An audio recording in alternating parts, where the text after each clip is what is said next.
Hello friends और मेरे प्यारे बच्चों, कैसे हैं आप सभी।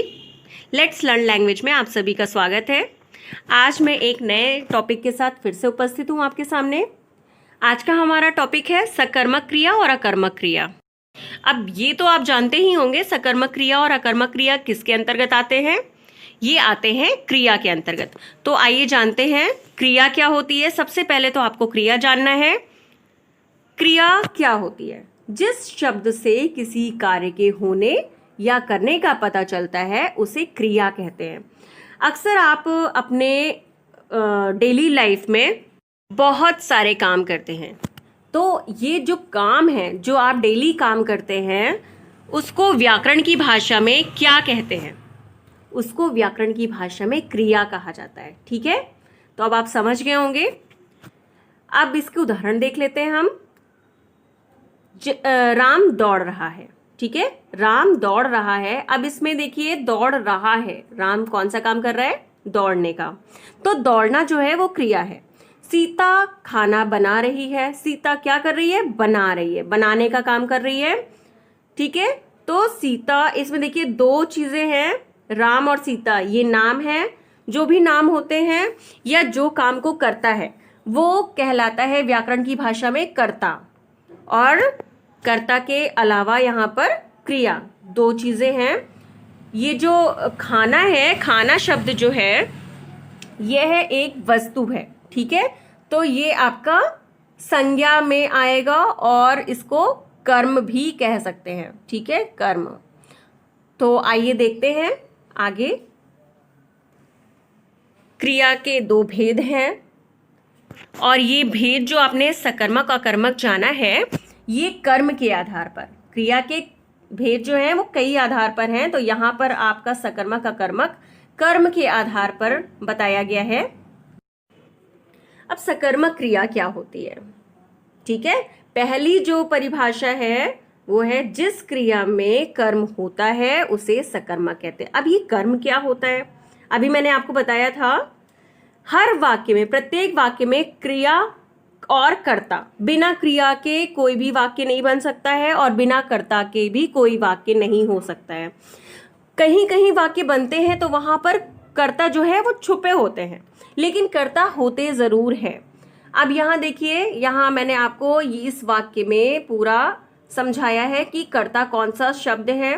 चिड़िया बनाती है। ठीक है, तो चिड़िया जो है वो बनाने का काम कर रही है, तो यहाँ चिड़िया कर्ता होगी। अब बनाती है, बनाती है आपका क्रिया है, क्योंकि यह कार्य है। अब कर्ता और क्रिया हो गया। अब बीच में आया चिड़िया बनाती है, तो क्या बनाती है? ठीक है, घोंसला। अब जो भी वस्तु होगी, जो भी क्रिया का काम होगा, क्रिया का काम क्या है? घोंसला। ठीक है, क्या बना रही है? घोंसला बना रही है, तो ये हो जाएगा कर्म। अब शॉर्ट ट्रिक ये है, आप शॉर्ट ट्रिक के माध्यम से मैं आपको समझाती हूँ। देखिए, सबसे अच्छी ट्रिक है कि आप दो शब्द याद कर लीजिए, क्या और किसको। अब जब ये दो शब्दों को लगाकर आप प्रश्न करेंगे और आपको उत्तर मिल जाएगा। आप अगर क्या लगाकर प्रश्न करते हैं क्रिया में और आपको उत्तर मिलता है, तो वहां हो जाएगा सकर्मक क्रिया। ठीक है, देखिए यहाँ पर हम देखते हैं किस तरह से हम प्रश्न करेंगे। अब आप ये ध्यान रखिएगा कि प्रश्न आपको करना है तो प्रश्न में क्या हमें पहले नहीं लगाना है और क्या क्या आखिरी में नहीं लगाना है। क्या हमें क्रिया के जस्ट पहले ही लगाना है। जैसे राधा क्या पीती है? राधा चाय पीती है, हमें उत्तर मिल गया। रेखा क्या लाती है? रेखा पानी लाती है। ठीक है, अजय क्या उड़ाता है? अजय पतंग उड़ाता है। हमें इन सभी वाक्यों में उत्तर मिल रहा है, इसका मतलब है कि ये सकर्मक वाक्य हैं। संजय पुस्तक पढ़ता है। संजय क्या पढ़ता है? पुस्तक।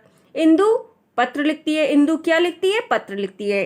ठीक है, सारे ही वाक्यों में हमें क्या लगाने से उत्तर मिल रहा है, तो ये सारे ही सकर्मक हैं। इससे सरल ट्रिक आपको कहीं नहीं मिलेगी, लाइफ टाइम आप याद रखेंगे। ये दो शब्द याद रख लीजिए, क्या और किसको। अब देखिए आगे हम देखते हैं अकर्मक क्रिया। अब उसका जस्ट अपोजिट, जैसे आपने सकर्मक क्रिया में किया उसका जस्ट उल्टा ही आपको करना है अकर्मक में। जिस क्रिया में कर्म नहीं होता है उसे अकर्मक क्रिया कहते हैं।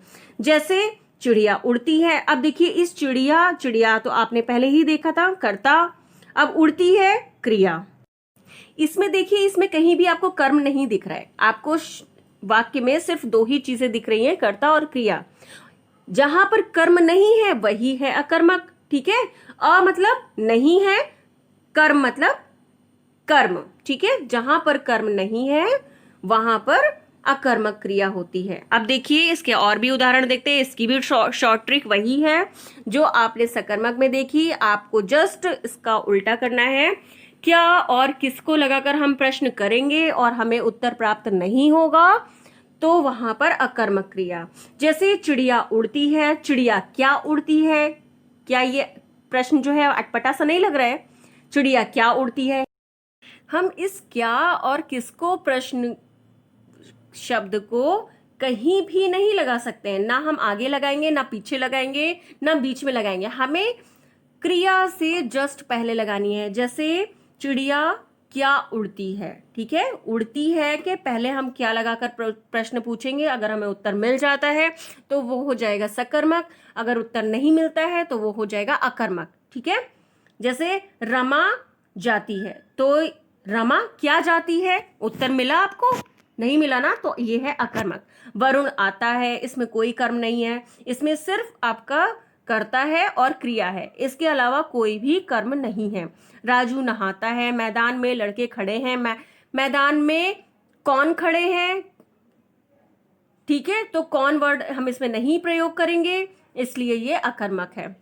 हमें क्या शब्द लगाकर प्रश्न करना है और किसको लगाकर प्रश्न करना है, कहाँ, किसे, किसके लिए, ये सब शब्द नहीं लगाएंगे और कोई भी प्रश्नवाचक शब्द नहीं लगा सकते हैं।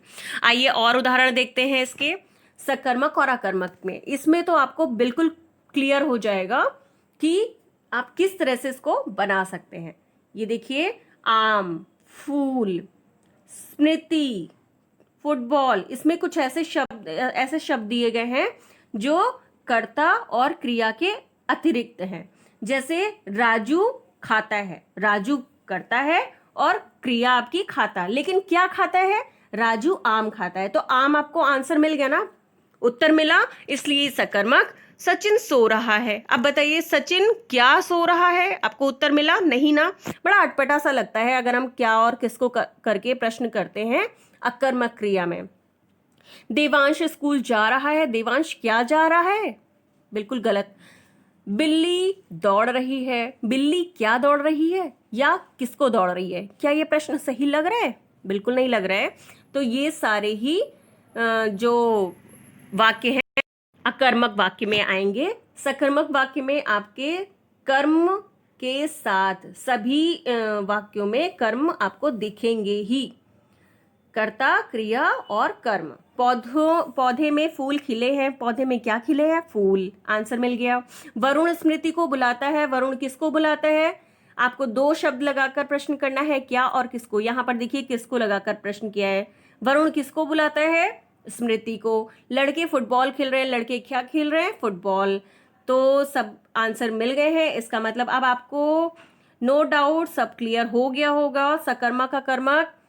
और अगर आप इस तरह से समझेंगे तो आप ज़्यादा दिनों तक याद रख पाएंगे और पूरी लाइफ याद रख सकते हैं ये ट्रिक, ठीक है। आगे हम नए वीडियो में फिर से मिलेंगे, धन्यवाद।